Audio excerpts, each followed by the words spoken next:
Bonjour, bienvenue dans cette série de vidéos sur le schéma narratif. Commençons par l'introduction.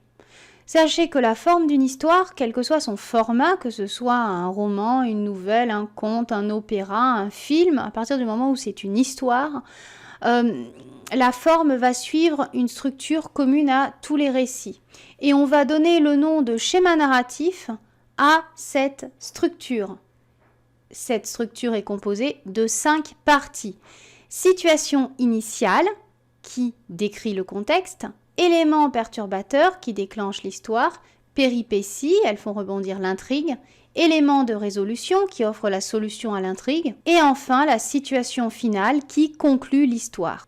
Lorsque l'on raconte une histoire à l'intérieur de l'histoire principale, on dit que cette histoire est enchâssée. Et cette histoire enchâssée sera par exemple une analepse, un flashback, une histoire annexe, et on retrouvera dans cette histoire les étapes du schéma narratif. Donc on aura l'histoire de base qui va avoir situation initiale, éléments perturbateurs, etc. Et à l'intérieur de cette histoire, il va y avoir une autre histoire qui aura aussi les mêmes caractéristiques avec les 5 étapes du schéma narratif.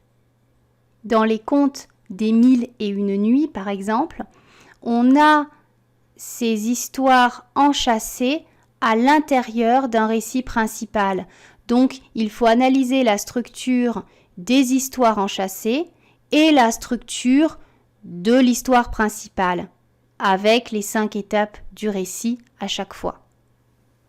Pour résumer, le schéma narratif est la structure classique en 5 étapes de toute histoire. Et nous allons développer cela beaucoup plus en détail dans les prochaines vidéos.